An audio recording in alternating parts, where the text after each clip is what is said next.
നമസ്കാരം. ഓട്ടപ്രദർശനത്തിലേക്ക് ഏവർക്കും സ്വാഗതം. ഇറാൻ്റെയും ഇസ്രായേൽ അമേരിക്കയുടെയും സംയുക്ത സൈന്യം പരസ്പരം പോരടിച്ചു തുടങ്ങിയപ്പോൾ അതിലെ ഏറ്റവും വലിയ തലവേദന ഇന്ത്യക്കായിരുന്നു.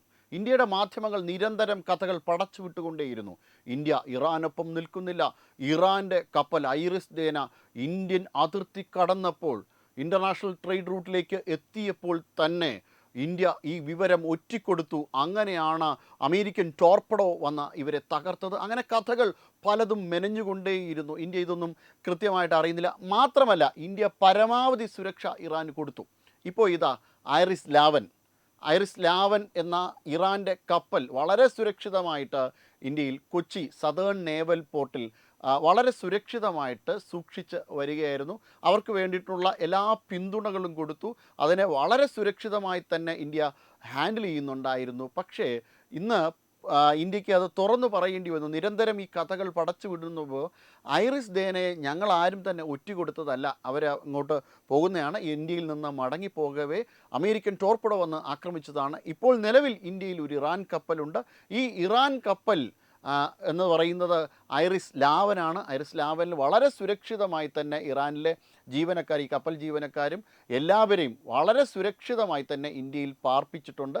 തീർച്ചയായിട്ടും ഇറാനെ പിന്തുണയ്ക്കുന്നുണ്ട്. ആവശ്യമായ ഘട്ടങ്ങളിലെല്ലാം അവർക്ക് വേണ്ട സംരക്ഷണങ്ങൾ കൊടുക്കുന്നുണ്ട്. തീർച്ചയായും അത് ഭാരതത്തിൻ്റെ കടമയാണ്. ഭാരതത്തിൻ്റെ കടമയിൽ നിന്ന് ഭാരതം ഓടിപ്പോകുന്നതല്ല എന്ന് പറയുവാൻ വേണ്ടിയിട്ട് ഇങ്ങനൊരു കപ്പൽ ഇന്ത്യയിലുണ്ട് എന്ന് ഭാരതം തുറന്നു പറയുകയുണ്ടായി. അങ്ങനെ കേട്ട പാതി കേൾക്കാത്ത പാതി റിപ്പബ്ലിക് ന്യൂസിൻ്റെ 2 പേര്, CG ശങ്കർ എന്ന റിപ്പോർട്ടറും ക്യാമറാമാൻ മണിയും ഈ കപ്പലിലേക്ക് ചാടിക്കയറി. 2 പേർക്കെതിരെയും കേസെടുത്തിട്ടുണ്ട്. 2 പേരെയും അറസ്റ്റ് ചെയ്തിട്ടുണ്ട്.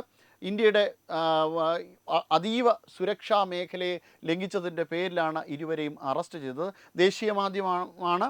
ഇന്ത്യൻ ദേശീയതയ്ക്കൊപ്പം പല കാര്യങ്ങളിലും നിന്ന മാധ്യമമാണ്. പക്ഷേ മലയാള മാധ്യമ രംഗത്തേക്ക് കടന്നു വന്നപ്പോൾ, അല്ലെങ്കിൽ മലയാളത്തിൻ്റെ മേഖലയിലേക്ക് കടന്നു വന്നപ്പോഴാണോന്നറിയില്ല, ഈ CG ശങ്കറിന് ഇത്തരത്തിലുള്ള ഒരു ബുദ്ധിമോശം തോന്നിയത്. അദ്ദേഹത്തിൻ്റെ കൂടെ ഉണ്ടായിരുന്ന മണിക്കും ഈ രീതിയിൽ ബുദ്ധിമോശം തോന്നിയത് ഇനി കേരളത്തിലേക്ക് വന്നതുകൊണ്ടാണോ എന്ന് അറിയില്ല. പക്ഷേ ചാടിക്കയറാൻ ശ്രമിച്ചു. വളരെ സുരക്ഷിതത്വത്തോടുകൂടി വളരെ സുരക്ഷ അർഹിക്കുന്ന ഹൈ സെക്യൂരിറ്റി മേഖലയിലേക്കാണ് ഇവർ ചാടിക്കയറാൻ ശ്രമിച്ചത്. എന്തായാലും തീർച്ചയായിട്ടും ഇരുവരെയും പോലീസ് CSF അറസ്റ്റ് ചെയ്തിട്ടുണ്ട്. ഇതൊന്നും ശരിയായ ഒരു രീതിയേ അല്ല. അതായത് ഭാരതത്തിൻ്റെ അഭിപ്രായങ്ങളെ ലോകത്തിന് മുന്നിൽ ഒറ്റുകൊടുക്കുന്നതിന് തുല്യമാണ് ഇത്തരം കാര്യങ്ങൾ. അതായത് ഭാരതത്തിൻ്റെ അഭിപ്രായങ്ങൾക്കെതിരെ, രാജ്യ താൽപ്പര്യങ്ങൾക്കെതിരെ നിൽക്കുന്നത് ശരിയായ ഒരു രീതിയല്ല. ഇന്ത്യയുടെ പ്രാദേശിക വിഷയങ്ങളിൽ ഇടപെടും പോലെയല്ല. അത് രാജ്യത്തിൻ്റെ പരമാധികാരത്തെ ചോദ്യം ചെയ്യുന്നതിന് തുല്യമാണ്. പക്ഷേ അത് നിരന്തരം ഇന്ത്യയിലെ പ്രതിപക്ഷവും മാധ്യമങ്ങളും ചെയ്തുകൊണ്ടേയിരിക്കുന്നു. പ്രത്യേകിച്ചും കേരളത്തിലെ മാധ്യമങ്ങൾ.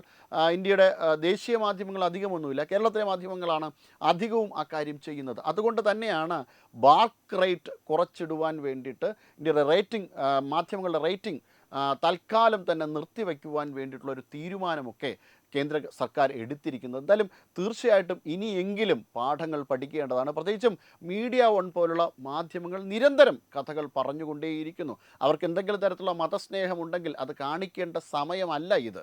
തീർച്ചയായിട്ടും അത്തരം ഭീകരവാദ നയങ്ങളല്ല ഇപ്പോൾ മീഡിയ വൺ പറയേണ്ടത്. അത് ഇപ്പോൾ ഭാരതത്തിനൊപ്പം, ദേശീയതയ്ക്കൊപ്പം നിലനിൽക്കേണ്ട സമയമാണിത്. Web desk Tatwamayi news. AIDS control society. HIV AIDS സംബന്ധമായ സംശയങ്ങൾക്ക് 1097 എന്ന 24 മണിക്കൂറും പ്രവർത്തിക്കുന്ന ടോൾ ഫ്രീ നമ്പറിലേക്ക് വിളിക്കുക. വാട്സാപ്പിലും ഫേസ്ബുക്കിലും ഒക്കെ സ്റ്റാറ്റസ് അപ്ഡേറ്റ് ചെയ്യാറുണ്ടല്ലോ. HIV സ്റ്റാറ്റസോ HIV പിടിപെടാനുള്ള സാഹചര്യങ്ങളിൽ കൂടി അറിഞ്ഞോ അറിയാതെയോ കടന്നു പോയിട്ടുണ്ടാവാം. എന്ത് തന്നെയായാലും മുൻകൂട്ടി പരിശോധിച്ച് HIV സ്റ്റാറ്റസ് അറിയൂ. സൗജന്യ HIV പരിശോധനയും കൗൺസിലിങ്ങും ആരോഗ്യ കേന്ദ്രങ്ങളിൽ പ്രവർത്തിക്കുന്ന ICTC അഥവാ ജ്യോതിസ് കേന്ദ്രങ്ങളെ സമീപിക്കുക. നിങ്ങളുടെ സ്റ്റാറ്റസ് എന്തായാലും വിവരങ്ങൾ രഹസ്യമായി സൂക്ഷിക്കുന്നതായിരിക്കും.